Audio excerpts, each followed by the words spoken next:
இப்போ பேசுகிறது அரசியல் இல்லை, யாருக்கும் சாதகமாக பாதகமாக பேசக்கூடாதுங்கிறது தான் நம்முடைய முடிவு. நடப்பு செய்தியே சொல்கிறோம். நீதிமன்றத்துக்கு எவ்வளோ அதிகாரம் இருக்கிறது, நீதிமன்றம் எதையெல்லாம் கண்டிக்கலாம், நீதிமன்றம் முன்வந்து நீதியரசர்கள் முன் தாமாகவே ஒரு கேஸை எடுக்கலாம். யாருமே கேஸ் போடணும் அவசியம் இல்லை. ஒரு நீதிபதி காரில் வர்றாருன்னு வைங்க, அங்கே எதுவும் நடந்துகிட்டு இருக்கு அப்படின்னா அவராக முன் அதை கேஸ் ஆக்கிக்கலாமா? அந்த அளவுக்கு நாட்டில் நீதிமன்றம் தான் முதல்ல அதிகாரம் நிரம்பியது. இந்த நீதிமன்றம், உயர்நீதிமன்றம் நேற்று ஒரு கேள்வி கேட்கிறது தமிழ்நாடு அரசாங்கத்துக்கு.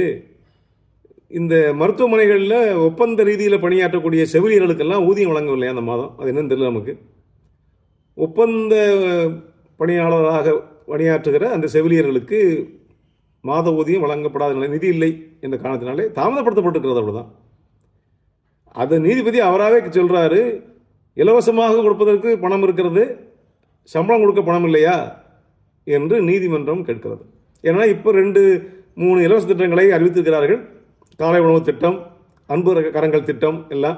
அப்போ அதுக்கெல்லாம் பணம் இருக்குல்ல, சம்பளத்தை நிப்பாட்டி வச்சிருக்கீங்க என்று நீதிமன்றம் அரசாங்கத்தை கேட்கலாம் என்பதுதான் ஜனநாயகம்.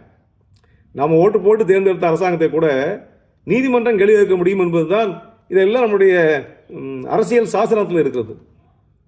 இது தகவலுக்காக சொல்லியிருக்கிறேன்.